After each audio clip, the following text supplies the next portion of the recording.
For those of you I don't know, I'm Reverend Michele Whittington, and it truly is an honor to be with you this morning. I'm sorry that Richard is not here. I was looking forward to his version of I Won't Back Down, but instead you're going to get mine this morning.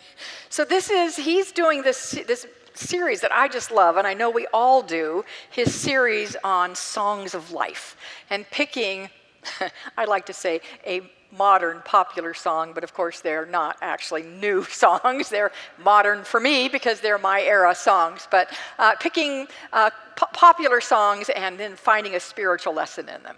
So I'm going to give you a spiritual lesson for the idea of I won't back down. I'll just do it in a slightly different way than Reverend Richard typically does it. So I have a question, but I am going to start in a way that he does. I have a question for you. Have any of you ever had an opportunity present itself to you? Maybe it came from the outside. Maybe it came from within, an idea that you had, some way that you would expand and step out into the world in a bigger way. And instead of saying, oh, yay, you said, no way. Did you ever do that? Did you want to, thank you for raising your hand on that. Yeah. You wanted to back down from that. You wanted to step back and say, no, no, no, no, no, no, no, no. But you think about it, it won't let you go.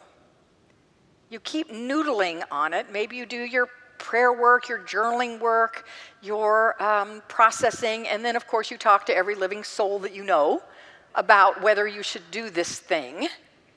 And you start thinking, well, maybe I can't back down. And then maybe I won't back down. And so, despite this fear and trepidation, you say, okay, I will stand my ground. You're catching the lyrics, right, that I'm incorporating in here? Good, because that's the connection to the song. I want to make sure we get the connection to the song. I won't back down. So I want to tell you a story of an opportunity I had to do those very things. And the journey that I took from the no way, I'm going to back down, to maybe I can't back down, maybe I won't back down. And in it, as I tell you this story, what's really important, the story is just interesting information. I hope you find it interesting. But it really is what the spiritual deepenings and lessons that I got to live as I walked through this journey. Because you know, it's one thing to hear on a Sunday morning and hear a message or give a message. Either one, it's the same.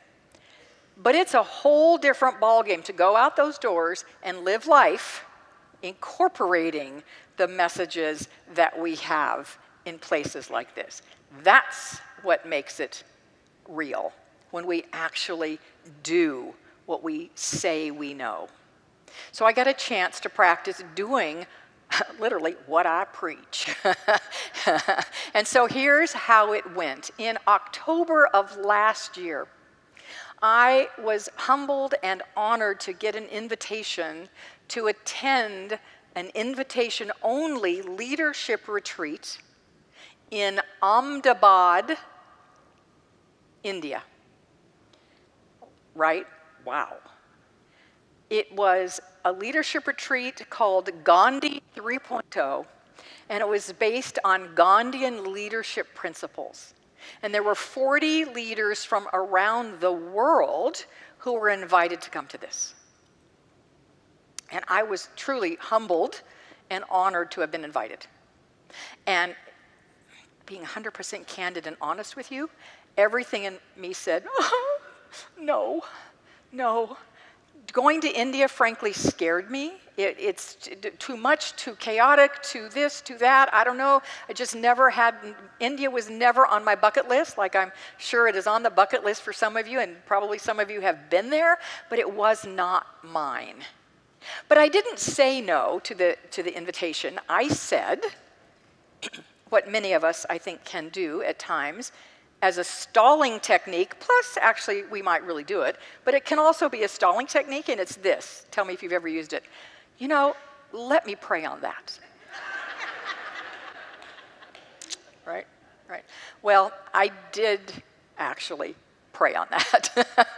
I didn't just use it as a stalling technique. I did say, I just need to be with this a bit before I give an answer. So I did pray on it, and I did meditate on it. And then I was teaching a women's class, and I always do the work that we're doing in the class. And in that class, we were invited, all of us, to take an issue, something we might be grappling with a little bit, and pose a question and see what would come from that question. And the question we posed, and that I posed around this trip to India, was what gifts and opportunities are being presented to me here? What gifts and opportunities are being presented to me here?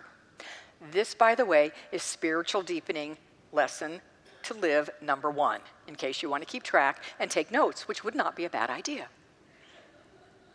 What gifts and opportunities are being presented to me here? And as soon as I asked that question, I got a full body. Have you ever gotten a full body knowing that something was yours to do, that you could not back down, that you had to do it?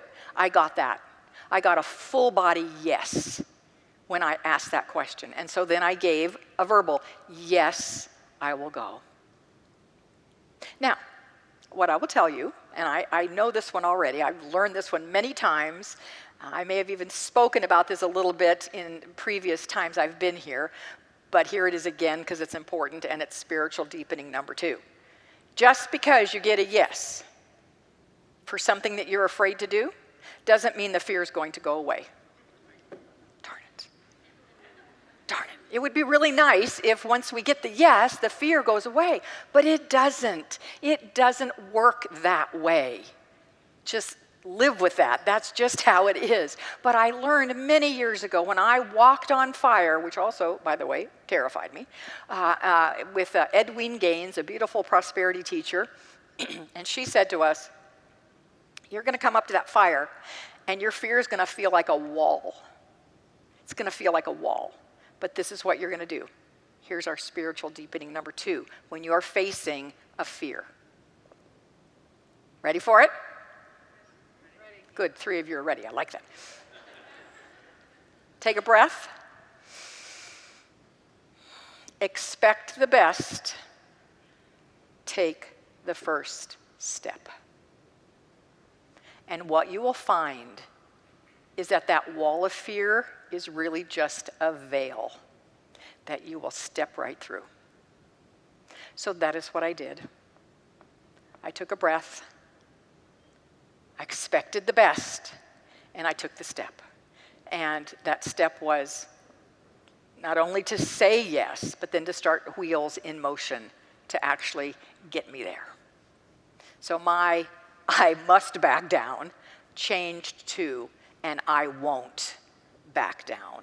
And I will do this thing that scares me, but that I know will transform me at my core.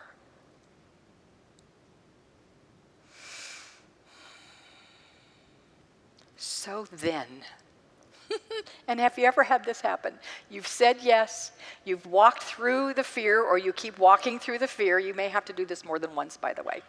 And then all of a sudden things don't start going quite right? Things start falling apart. Roadblocks come in front of you. Anybody ever had that? You're like, oh, this is not working like I thought it was going to work. I thought it was going to be smooth sailing from here. And it isn't, because roadblock after roadblock comes up. And then you start to think, well, maybe I'm not supposed to do this. I don't know. Well, that happened for me. And I will not tell you the long, boring, arduous journey. Some of you in this group I'm looking at, I see you. I know you've heard the story many times, so you don't need to hear it again.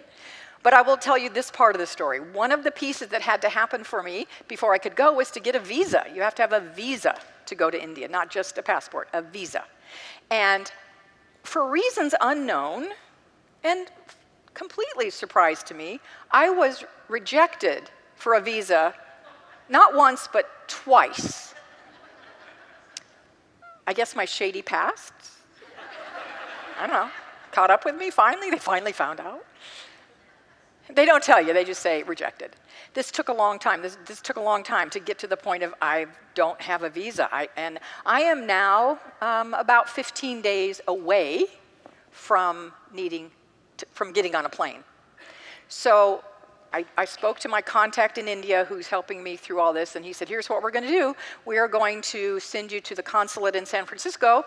I don't have to physically go, but we're going to send your application there, and we'll see if we can't push that through. So I had to fill out a whole new raft of paperwork and documentation and this and that. And I called them just to talk about it a bit, and I was told that it's going to take at least 15 days, minimum of 15 days to get a visa. Up to 60 minimum. And I said, well, because now we're like 10 days out. Frankly, we're about 10 days out now. And I said, I have 10 days. And the woman went, yeah, well, that's a problem. I'm just telling you, it takes 15. Okay. So I put it in the mail. I put my application. And I also had to put in an envelope to the Indian consulate in San Francisco my passport. Yeah, thank you. That was what I did too. I did that too. With shaky hand, trepidation, I put my passport in this envelope and off it went. And at that moment, and I had been saying to myself all along, I am taking a breath, expecting the best, taking the steps, but I also, I also had an attitude that if this is mine to do, I will go. And it's not in my control whether or not I get this visa. What's in my control are the steps I can take to get there, to get to the right, my documentation to the right place. But I don't control whether or not I get a visa. And if it is mine to do, I will get this. And if it is not mine to do, I won't. And lesson number 4, spiritual deepening number 4, is I truly, truly surrendered. I surrendered the process, and I surrendered the outcome, and I trusted life. Now I say life with a capital L, and when I say life with a capital L, I mean God. I trusted God. Sort this out. And I felt like when I put my application and my passport in the mail, I had done every step. I had taken every step I could take. And I did literally put it in the mail 10 days prior to needing to get on a plane to go. And how many days did the consulate tell me I needed to have? You got it, 15. But I trusted life to unfold as it should for my highest good. I said I'm going to stand my ground in that knowing, and then let's see what happens. So on the 8th day before I'm supposed to leave, I get an email from the San Francisco consulate. I open it, I'm excited. I have to admit I'm excited, and I thought, okay, here we go, rock and roll. And it said, your application has been processed, and your documentation is being returned.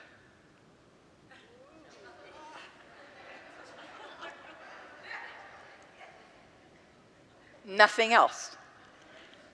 Okay. Breathe and surrender. Breathe and surrender. Trust life. Trust life. On the Monday, before I am to leave on a Saturday, I have visual aids for you.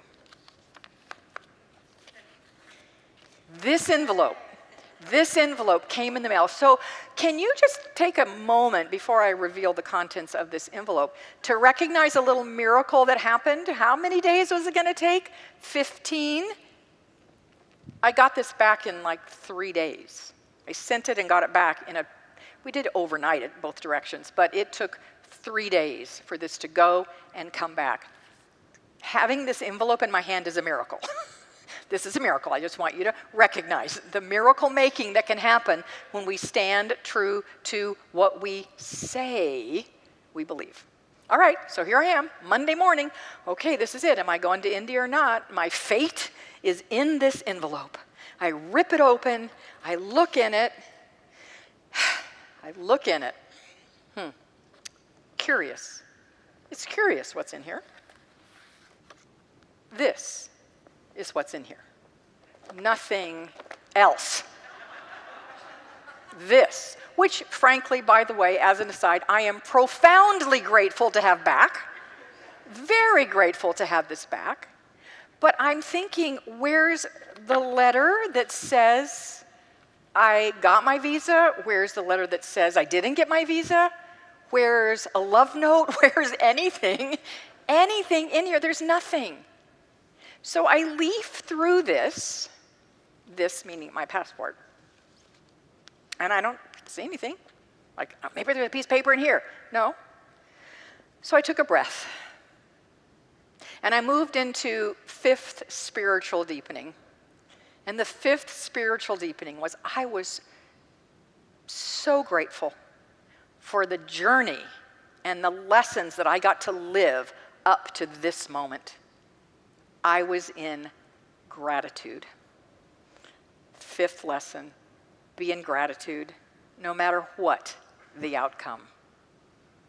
No matter what the outcome, be in gratitude. Was this the fifth one or the fourth one? Did I get myself off? 5, thank you. I can count, that's good. Be in gratitude. And, okay, I'm not going. I'm not supposed to go. It's not meant for me to do. Okay. I had already surrendered to that, so I was all right with it. I told a few people, I sent a few emails. One text that I sent was to the man who had invited me originally. He lives in India. His name is Nemo Patel. He's an amazing young man who does extraordinary work in India. He's a singer-songwriter in addition to many other things, and has done a lot of collaboration with Daniel Nahmad, who many of you probably, well, even if you don't know, you know his music because we sing it here almost every Sunday. We sing at least one Daniel Nahmad song every Sunday in the congregational singing. And so I met him through Daniel, and he's the one who invited me to go to India. So I had texted him and I said, Nemo, it looks like, it's not in the cards. It's not happening. I did not get my visa. I won't be coming. Now, it's 12 and a half hours ahead in India, so I texted him about noon, so it was 12:30 a.m. for him. So 6 hours later, 7 hours later, when he woke up, I received a text back from him. And I could read in the words an urgency. There was an urgency in his words. And his words said, have you looked inside your visa? Have you looked at every page? And I thought to myself, well, I looked, but maybe I didn't go through like every single page. So now I'm doing that. I'm looking through it's not here. There's my stamp for Machu Picchu, but there's no visa. I don't see anything in here. Oh my, I won't say what I said.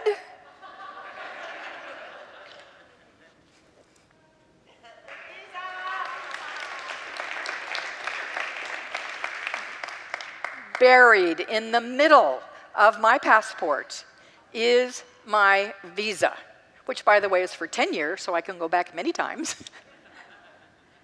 Spiritual lesson number 6. Pay attention. That's not quite it. That's not all of it. But that's good. That's enough, right? Look beyond what you think you see, because the miracle might be right in front of you. I expected it to come in a shape and form of a letter, something else in that envelope. I did not expect it to be here. It did not come as I expected. Sometimes we get blinded because our good isn't coming like we think it should, like I said I wanted it. I think it's here, but actually it's coming from over here, and I don't see it because I'm not looking over there. So take a breath with that one. That one is so big. Look beyond what you expect and have your eyes open, because your miracle might be right here.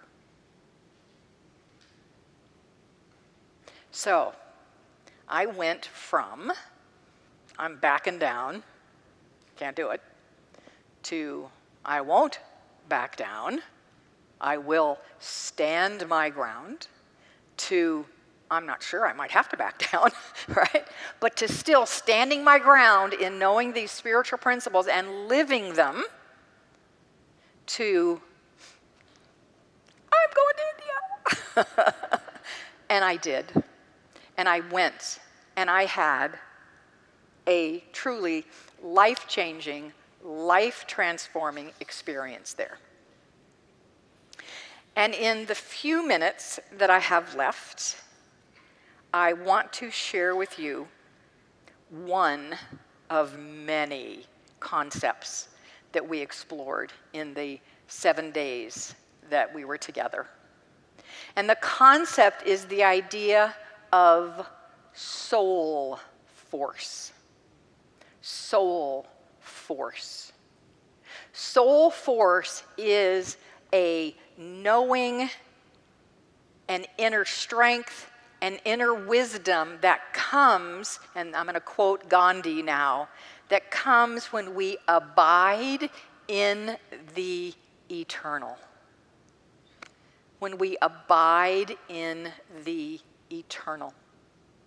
It was because of Gandhi's soul force, and then the way he developed the soul force in those around him, that he was able to take his country into freedom from England with absolutely no violence. Well, let me rephrase that. His people did not perpetrate any violence.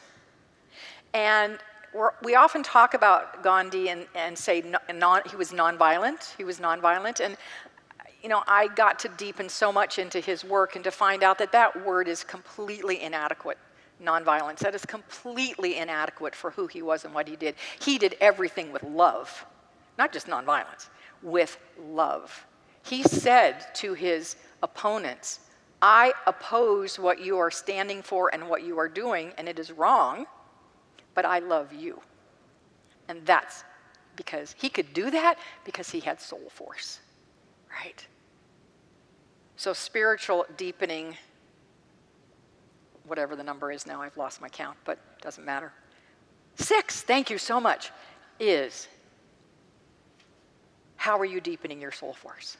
What are you doing? I know coming here every Sunday is an amazing thing, and what are your spiritual practices that deepen your soul force? I want to leave you with a story. And it's not about Gandhi, but it's a story I heard at this retreat that moved me more than anything else in these 7 days. And there were many, many things that moved me to tears. But this one was, it took the cake, as they say. And it's a true story of 2 monks in 1977. This happened in 1977. And these monks were part of a monastery in Los Angeles. And one of their spiritual practices that they did all the time was to bow. Now, I do not mean a bow like this. I mean a bow on your knees, forehead to the floor. Bow. That was one of their spiritual practices. So it's 1977, and these 2 monks want to do something for peace. They want to stand for peace. They want to live peace. They want to do something to promote peace out in the world. And they decide that they are going to take a trek from Los Angeles, where their monastery was, to the city of 10,000 Buddhas, which still exists today. It is north of San Francisco, outside of Ukiah, California. That is approximately an 800-mile trip. They decided to walk that trek for peace. Ooh, but let me say that differently. They didn't just walk. They traveled 800 miles, taking 3 steps and 1 bow. 3 steps and 1 bow. 3 steps and 1 bow. It took them almost 3 years to do that journey. And they stayed centered in peace, abiding in the eternal, their soul forces alive as they did this journey. And they were met with lots of kindness and support and help, people inviting them in to spend the night with them. Children's stories of school children giving them their lunch bags so that they would eat. But they also met with some not so nice things. They met with some violence and ridicule. I mean, who are these crazy monks? What are they doing? This is ridiculous. And one experience they had, which we learned about in this Gandhi retreat, was that there was a gang in Los Angeles that heard about these crazy monks who were doing this ridiculous thing in their minds, right?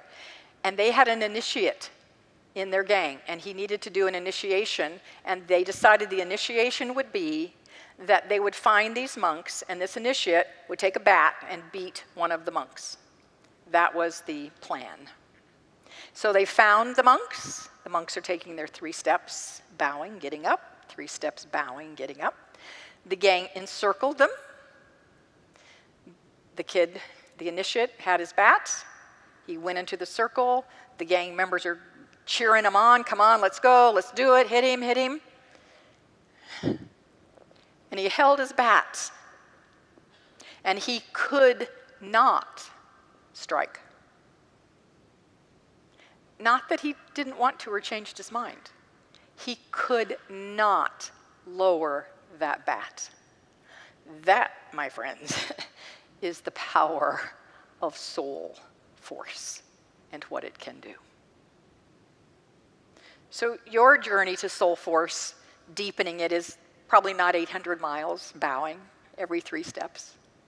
But whatever it is, I invite you to make it very, very real for you. Because developing our soul force is what really matters.